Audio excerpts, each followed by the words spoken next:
Hello दोस्तों, आपका स्वागत है हमारे चैनल चैंपियन जैद पर। मैं हूं आपका दोस्त मोहम्मद जैद। और दोस्तों आज हम लोग प्रॉब्लम सेट में शुरू कर रहे हैं बचा हुआ पार्ट।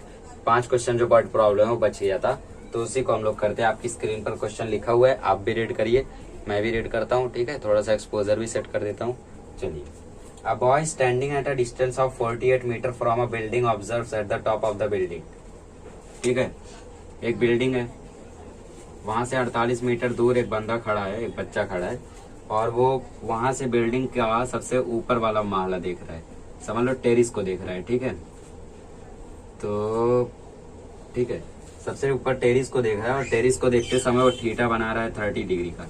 आप बोलोगे सर इतने छोटे ठीठे से वो कैसे देख लेता है? क्योंकि आप जितना ज्यादा पीछे जाते हो उतना ज्यादा एंगल डाउन होते जाते हैं। देखो अभी ऐसा है, जैसे जैसे जैसे जैसे एक टाइम आएगा आपको दिखेगा भी, जैसे जैसे आप आगे जाओगे वैसे वैसे वैसे वैसे ये एंगल बढ़ते जाता है, समझे? फिर एक दिन आएगा बिल्डिंग आपके परपेंडिकुलर होगी, मतलब 90 डिग्री होगी। ठीक है, तो 30 डिग्री हो गया, ये हो गया ए, ये हो गया बी, ये हो गया सी। हमें फाइंड करना है हाइट ऑफ द बिल्डिंग। ठीक है, तो सबसे पहले लिखो in the adjoining figure, height of the building मतलब ये एडजॉइनिंग फिगर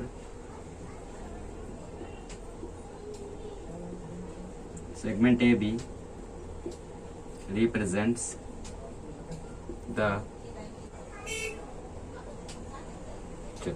और कुछ नहीं है। ठीक है, तो अब लगा लो फॉर्मूला। सबसे पहले लिखो in triangle ABC angle B is equal to 90 degree, angle C is equal to 30 degree. हमें फाइंड करना है बिल्डिंग की हाइट, मतलब अपोजिट, और हमें मालूम है एडजेसेंट। तो opposite upon adjacent tan theta दोबारा से लगेगा। ठीक है,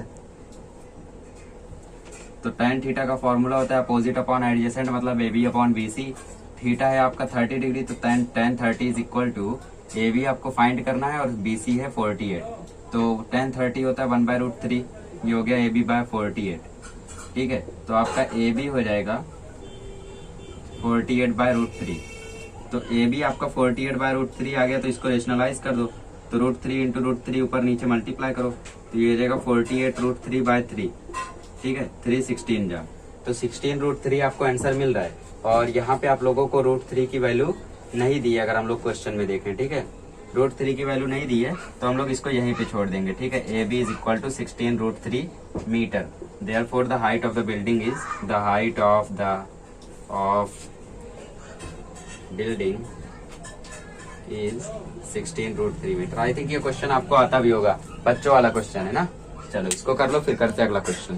क्वेश्चन नंबर 7 करते गाइस। आपकी स्क्रीन पर लिखा हुआ है from the top of the lighthouse. Lighthouse वाला क्वेश्चन आई थिंक आपको आता होगा, कर सकते हो क्या आप? An observer makes an angle of depression to be 30 degree. ठीक है, लाइट हाउस से शिप को देख रहा है कोई, और एंगल बना रहा है 30 डिग्री का। ठीक है, और height of the light house दिया 100 मीटर। तो फाइंड करो कि शिप लाइट हाउस से कितना दूर है। मतलब वो लाइट हाउस ये हो गया, ऑब्जर्वर ऐसा देख रहा है। ठीक है, तो हॉरिजॉन्टल के बिना एंगल होता नहीं है, तो ये हो गया 30 डिग्री। ये हो गई आपकी शिप पॉइंट C पे, और ये हो गया आपका B 90 डिग्री। ए हो गया। लाइट हाउस की लेंथ कितनी दी है? लाइट हाउस की हाइट दी है 100 मीटर। ठीक है, तो 100 मीटर आपकी हाइट हो गई, आपको BC फाइंड करना है। ठीक है, मतलब शिप कितना दूर है वो फाइंड करना है। तो ये हो गया 30 डिग्री, तो ये भी हो जाएगा 30 डिग्री। तो आप लोग सबसे पहले बोल बच्चन लिख दो इन द एडजॉइनिंग फिगर।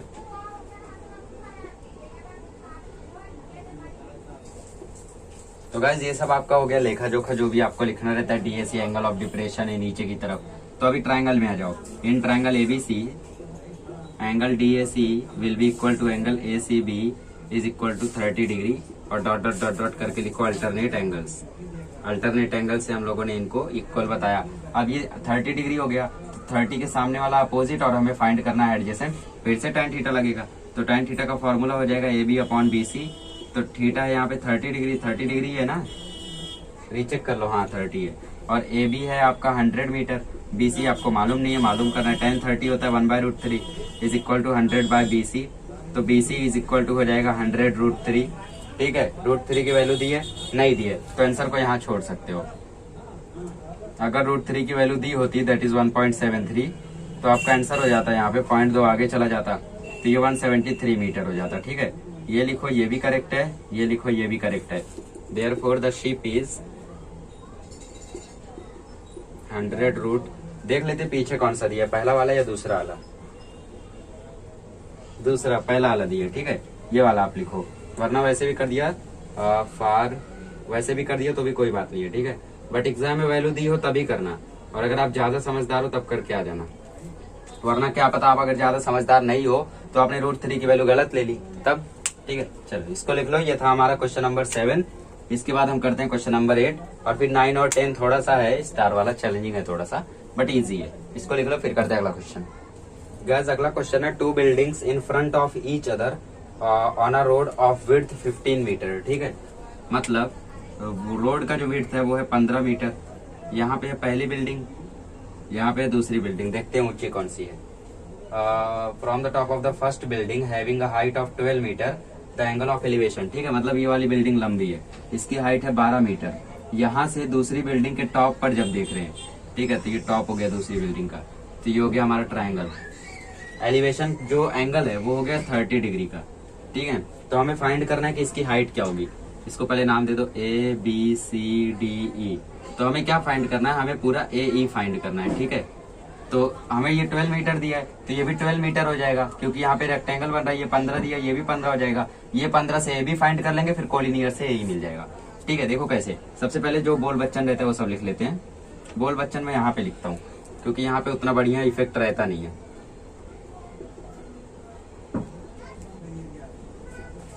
तो गाइस ये सब आपको ऐसा लिख लेना है, और फिर अब मेन सॉल्यूशन पे आते हैं। तो सबसे पहले quadrilateral CDEB is a rectangle. Sir square ये तो मेरे को दिख रहा है, अरे भाई ये 15 है, ये 12 है, स्क्वायर कैसे हो सकता है? स्क्वायर के लिए तो सबको 15 रहना चाहिए था। रेक्टेंगल है तो क्या होगा, रेक्टेंगल है तो CD is equal to BE is equal to 12 metre हो जाएगा, और CB is equal to ED is equal to 15 metre हो जाएगा, ठीक है। कॉमन रीजन लिख दो, opposite sides of rectangle are congruent, ठीक है, इस तरीके से। चलिए अब 15 मीटर मिल गया है, 12 मीटर भी मिल गया है, तो बस आपको अभी ट्रायंगल में ट्रिग्नोमेट्री लगाना है। In triangle ABC angle B is equal to 90 degree, angle C is equal to 30 degree, CB is equal to 15 metre, ठीक है। अभी हम लोगों ने यहाँ पे फाइंड किया। तो हमें निकालना है अपोजिट, हमें मालूम है एडजेसेंट, फिर से tan थीटा लगेगा, ठीक है। तो tan थीटा का फॉर्मूला होता है AB upon BC। tan theta मतलब tan 30, और AB आपको मालूम नहीं है बट आपको BC मालूम है 15, तो AB अपॉन 15, ठीक है। ये हो गया 1/√3 is equal to AB by 15। 15 अगर वहां पे मल्टीप्लाई होगा तो AB की वैल्यू आ जाएगी 15, AB into √3 is equal to 15, तो 15 हो जाएगा 15/√3, ठीक है। ये हमें वैल्यू मिल गई। अब इसके बाद हम लोग क्या करेंगे, इसके बाद हम लोग √3 से मल्टीप्लाई कर देते ऊपर नीचे, तो AB की वैल्यू आ जाएगी 15√3/3, तो 3 5 जा 15, तो AB आ गया 5√3। अब देखो जरा आप टेक्स्ट बुक में अपनी की √3 की वैल्यू दी है क्या। अगर हम लोग 8वां क्वेश्चन देखें तो इसमें हम लोगों को √3 की वैल्यू नहीं दी गई है, ठीक है। तो इसमें हम लोगों को कुछ ज्यादा चेंजेस करने की जरूरत है नहीं, तो हम लोग डायरेक्टली अब आंसर लिख सकते हैं। Therefore height of the second building is, तो guys height of the second building AE के इक्वल होगा, ठीक है, और AE इक्वल होगा AB प्लस BE के। क्यों? क्योंकि ये कोलिनियर है, ठीक है। तो हम लोगों को AE जो है वो फाइंड करना है। AB हम लोगों का 12 है, सॉरी अभी निकाला 5√3 है, और BE हम लोगों का 12 है। तो इस तरीके से 5√3 प्लस 12 मीटर आपका आंसर हो जाएगा। गाइस करते हैं क्वेश्चन नंबर 9, आपकी स्क्रीन पर लिखा है a ladder on a platform of a fire brigade van can be elevated. बहुत ही बढ़िया क्वेश्चन है, देखो, at an angle of 70 degree to the maximum, ठीक है। मतलब ये आपकी समझ लो फायर ब्रिगेड की गाड़ी है जिसकी ऊंचाई जो है वो 2 मीटर के करीब है, ठीक है। तो यहाँ से जो सीढ़ी जाती है वो 70 डिग्री तक जा सकती है, ठीक है। मतलब ऐसा 70 डिग्री वैसे ऐसा नहीं होता है, ऐसा होता है, ठीक है। बट फिर भी आप लोग थोड़ा सा कंसीडर कर लो। चलिए अब the length of the ladder can be extended up to 20 metre, ठीक है। 20 मीटर मैक्सिमम एक्सटेंड किया जा सकता है। तो find the maximum height from the ground up to which the ladder can reach. तो यहाँ जो ग्राउंड है, इस ग्राउंड से लेके कितना डिस्टेंस लैडर रीच कर सकता है। लैडर मतलब सीढ़ी होता है, मालूम है ना। तो ये हो गया A, ये हो गया B, ये हो गया सी, ये हो गया डी, ये हो गया ई। हम लोगों को फाइंड करना है ए ई, हम लोगों को फाइंड करना है ए ई। ये प्लेटफॉर्म है तो ए ई जो हो, बी ई जो होगा वो भी 2 मीटर हो जाएगा। और देखो खास बात, आप अगर आंसर देखोगे तो क्वेश्चन नंबर 9 में जो आपको लास्ट में बोला है साइन 70 इज इक्वल टू 0.94, ये बोल के वो क्लियर कर देता है कि इसमें साइन थीटा का यूज होगा। ठीक है, तो ऐसे ऐसे कभी कभी चीटिंग भी इसको हम लोग बोल सकते हैं। और देखो अगला क्वेश्चन, अगले क्वेश्चन में भी बोल दिया साइन 20, मतलब उसमें भी साइन 20 ही लगेगा। तो ये सब फायदे होते हैं, आप लोग इनका यूज कर सकते हो। बट बोर्ड एग्जाम में कुछ समझदार लोग भी होते हैं, जैसे अपने ट्यूशन में जब प्रीलियम टेस्ट होता था तो उसमें 3 वैल्यूज देते थे, साइन 22, कॉस 22, टेन 22। अब उसमें से चुनो क्या लगाना है। ऐसा क्वेश्चन आया था, मतलब एक ईगल बैठा हुआ है, चील बैठा हुआ है, वो अपने शिकार को देख रहा है, तो वो कितना डिस्टेंस वो कवर करके आएगा कि वो अपने शिकार तक पहुंच जाए। अगर वो 20 मीटर लंबे ऊंचे पेड़ पर बैठा है तो उसका सॉल्यूशन मैंने किया था और कॉस थीटा लगा था बाद में, जबकि साइन और टेन भी था ऑप्शन में। बट हो सकता है बोर्ड में ना हो, जैसे आपकी टेक्स्ट बुक में सिर्फ एक ही ऑप्शन है, तो समझ जाना कि वही लगेगा। जैसे लकी बिस्ट ने मुझे अपने पास मेरा पेपर उनका पेपर भेजा था, तो उसमें प्रॉब्लम सेट का एक क्वेश्चन आया था, आई थिंक एरोप्लेन वाला ही था, तो उसमें साइन करके बोला था, मतलब क्लियर हो गया था कि उसमें साइन थीटा ही लगेगा। तो ये सब हैक्स होते हैं स्टडी में। ठीक है, तो सबसे पहले बोल बच्चन लिख लेते हैं। ठीक है, अब की बार मैं बोल बच्चन को स्किप नहीं करूंगा क्योंकि अब की बार इंपॉर्टेंट है, क्या क्या लिखना है वो आपको समझना पड़ेगा। In the divining figure above the ground. ठीक है, ये कुछ चीजें हैं, इसमें से हो सकता है कुछ और चीजें भी आप ऐड कर सकते हो तो कर देना। ठीक है, quadrilateral C B E D is a rectangle, ये क्या है आपका रेक्टेंगल है। Therefore opposite sides will be equal, मतलब C D is equal to B E is equal to आ जाएगा 2 मीटर। ठीक है, opposite sides of rectangle are congruent, तो ये आपका 2 मीटर हो गया। तो मतलब आपको जो ए बी मिलेगा 20 मीटर की मदद से, देखो ये आपका 90 है, ये आपका थीटा है, ये हो गया आपका अपोजिट, ये हो गया आपका हाइपोटेनस। आपको अपोजिट हाइपो में से हाइपो मालूम है, अपोजिट फाइंड करना है, मतलब साइन लगेगा। ठीक है, तो sine theta is equal to A B upon B C. अब इसमें देखो ए बी जो आएगा, ठीक है, ए बी अपॉन ए सी। अब इसमें जो आपका ए बी आएगा उसको बी से प्लस करोगे, आंसर मिल जाएगा। तो sine 70 is equal to A B कितना मिला, नहीं मिला है, ए सी है 20, तो साइन 70 की वैल्यू देके रखी है इसमें, दैट इज 0.94। तो 0.94 is equal to A B upon कितना है भाई 20, ए बी अपॉन 20। ठीक है,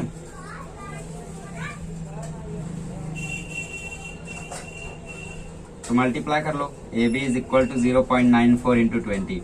मुझे लगा जो लेंथ ऑफ द लैडर वो 22 है। ठीक है, 94 इंटू 20, 0 4 0 2 4 जाए 2 9 जाए 18, तो 18800 आ गया, और एक 0 था तो एक 0 और बढ़ा लो। ठीक है, ऐसे ही रहेगा। तो इसमें 2 नंबर के बाद पॉइंट है, मतलब ये आंसर आपका आ जाएगा 18। तो ए बी आ गया आपका 18 मीटर। ठीक है, ए बी आ गया आपका 18 मीटर, बी है आपका 2 मीटर। देयरफॉर ए ई जो आपको फाइंड करना था वो हो जाएगा A B plus B E, और तो ये 18.8 आएगा। ठीक है, क्योंकि यहाँ पे 8 है, तो ए बी आपका है 18.8 प्लस 2, तो ये हो जाएगा आपका 20.8 मीटर। तो यही आपको मिल गया 20.8 मीटर, मतलब जो मैक्सिमम बिल्डिंग की जो हाइट है जिसको लैडर कवर कर सकता है वो है 20.8 मीटर। इस तरीके से करना है, कर लीजिए। फिर अगला क्वेश्चन करते हैं। अगला क्वेश्चन थोड़ा ट्रिकी है क्योंकि उसमें कन्वर्ट करना है। ठीक है, इसको कर लीजिए, फिर देखते हैं। आइए guys, king of all question करते हैं, मतलब सबसे डिफिकल्ट क्वेश्चन बाकियों के लिए, आपके लिए इजी रहना चाहिए। While landing at an airport, airport पे विमान आ रहा है, तो विमान ऐसे आएगा ना, डिप्रेशन वाला एंगल बनाएगा।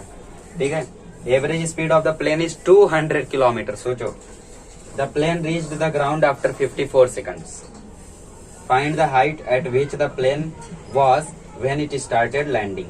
मतलब देखो क्या बोले, यहाँ से प्लेन है, प्लेन ऐसे आ रहा है, इसकी स्पीड क्या है 200 किलोमीटर पर आवर, और टाइम कितना लगा इसको आने में 0.54 सेकंड ना, 54 सेकंड। और लैंड करते समय उसने एंगल ऑफ डिप्रेशन बनाया 20 डिग्री का।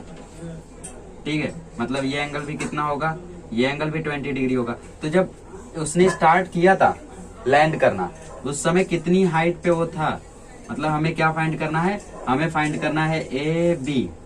हमें क्या फाइंड करना है, हमें फाइंड करना है ए बी। तो सबसे पहले आप लिख लो यहाँ पे, फिर उसके बाद मेन बात करते हैं। ये जो बोल बच्चन है, बोल बच्चन भारी चाय के साथ खारी, इसको लिख लीजिए। Segment A B represents the height of the plane when it started landing. The height of the plane, height of the plane when it started landing. ठीक है, और क्या क्या इसमें रिप्रेजेंट कर रहा है, इसमें सेगमेंट ए सी रिप्रेजेंट कर रहा है। Distance covered by plane while landing, distance covered by plane while landing. ठीक है, लैंड करते समय जो उसने डिस्टेंस कवर किया। और एंगल डी ए सी है angle of depression, angle of depression. अब आ जाओ ट्रायंगल में। तो हम लोगों को इसमें क्या नहीं मालूम है, हम लोगों को इसमें कोई एक लेंथ नहीं मालूम है, स्पीड मालूम है, टाइम मालूम है। डिस्टेंस का फॉर्मूला होता है स्पीड इनटू टाइम, तो हम लोग निकाल सकते हैं इजीली। ठीक है, बट उसके लिए हम लोग कैसे निकालेंगे उससे पहले देख लो इन ट्रायंगल, जो मेन बात है वो लिख देता हूँ, फिर आते पॉइंट पे। Angle D A C is equal to angle A C B is equal to 20 degree. ठीक है, अल्टरनेट एंगल्स। चलिए अब शुरू करते हैं। डिस्टेंस का फॉर्मूला क्या होता है, डिस्टेंस का फॉर्मूला होता है स्पीड इंटू टाइम। तो स्पीड है 200 किलोमीटर, टाइम लग रहा है 54 सेकंड। ठीक है, तो हम लोग एसआई यूनिट जानते हैं, इंटरनेशनल सिस्टम ऑफ यूनिट क्या कहता है कि डिस्टेंस को मीटर में मेजर करना है प्लस टाइम को सेकंड में मेजर करना है। ठीक है, तो डिस्टेंस निकालने के लिए हम लोग किस में निकालते हैं, डिस्टेंस हमेशा मीटर पर सेकंड होता है, तो इसको किलोमीटर में कन्वर्ट करना है और साथ ही में हम लोगों को अभी फाइंड करना है। 200 किलोमीटर पर आवर दिया गया है। ठीक है, मतलब इसको अगर हम लोगों को मिनट में कन्वर्ट करना है तो 200 किलोमीटर पर आवर, तो अपॉन 60 इंटू 60 करना पड़ेगा। 60 इंटू 60, एक बार 60 करेंगे मिनट में कन्वर्ट होगा, एक बार 60 करेंगे तो सेकंड में कन्वर्ट होगा, और मल्टीप्लाई बाय 54, ये आपका सेकंड है जो एक्चुअल है। ठीक है, अब फाइंड कर लो। 0 0 0 0 6 9 जा 54, ये हो जाएगा 18/6, तो आंसर आ जाएगा 3। तो डिस्टेंस जो है, डिस्टेंस आपकी कितनी आ गई, 3 मीटर, नहीं 3 किलोमीटर, 3 किलोमीटर। तो आपको मीटर में निकालना है तो निकाल लो 3000 मीटर। ठीक है, तो इवेंचुअली वो हुआ कैसे, स्पीड का फॉर्मूला होता है डिस्टेंस इनटू टाइम, बट हम लोगों को डिस्टेंस जो रहती है वो किस में मालूम रहनी चाहिए, सेकंड में। ठीक है, क्योंकि टाइम जो है वो सेकंड में, तो मिनट में होगा फिर सेकंड में होगा, मिनट में 160 से किया तो मिनट में होगा, 160 से किया तो सेकंड में होगा। फिर कट पिट करके आंसर आ गया। डिस्टेंस जो कवर किया वो कवर किया 3 किलोमीटर। ठीक है, 3 किलोमीटर मतलब 3000 मीटर। हमें फाइंड करना है अब ए बी फाइंड करने के लिए ये अपोजिट है और ये थीटा है, तो ये हाइपो है। ठीक है, ये हाइपो है, ये अपोजिट है। हाइपो और अपोजिट आते हैं साइन थीटा में, तो साइन थीटा का फॉर्मूला हो जाएगा अपोजिट अपॉन हाइपोटेनस, मतलब ए बी अपॉन ए सी। तो sine 20 is equal to A B upon 3000 लिखो या 3 लिखो, बाद में कन्वर्ट कर दो। साइन 20 की वैल्यू देके रखी है 0.342 is equal to A B by 3000। ठीक है, अब ए बी की वैल्यू आ जाएगी 3.342 इंटू 3000, तो 342 इंटू 3000 0 पॉइंट मल्टीप्लाई करो 0 0 0 0 0 0 0 0 0 0 0 0 3 2 जा 6, 3 4 जा 12, 3 9 जा 1। ठीक है, तो 0 0 0 6 2 0 1, तो 3 जीरो के बाद डॉट है तो ये हट जाएगा, तो आपको आंसर मिल गया 1026 मीटर। मतलब प्लेन जब लैंड कर रहा था वो आपने सिर्फ नजरों से बता दिया कि वो 1026 मीटर ऊपर था। इतना इजी क्वेश्चन था, खाली आपको कन्वर्जन हार्ड पड़ा होगा। अगर आपको ये डायरेक्टली देता तो आप लोग इतना इजीली फाइंड कर देते। ठीक है, तो इस तरीके से हमारा प्रॉब्लम सेट खत्म हुआ ट्रिग्नोमेट्री का। अगले लेक्चर में मिलेंगे तो मेंसुरेशन चालू करेंगे, पहले उसका कुछ बेसिक पार्ट सीखेंगे, मतलब 7.1 के लिए फॉर्मूला, फिर 7.1, फिर 7.2, फिर 7.3 के लिए फॉर्मूला, फिर 7.3, फिर 7.4 एक ही वीडियो में दोनों। ठीक है, चलिए इसको कर लीजिए, फिर हम लोग मिलेंगे अगले लेक्चर में तो मेंसुरेशन करेंगे। मेंसुरेशन के बाद की प्लानिंग है कि कोऑर्डिनेट ज्योमेट्री कर लेते हैं और फिर उसके बाद पहला दूसरा चैप्टर निपटा लेंगे, फिर कंस्ट्रक्शन कर लेंगे, खत्म। चलिए मिलते हैं अगले लेक्चर में।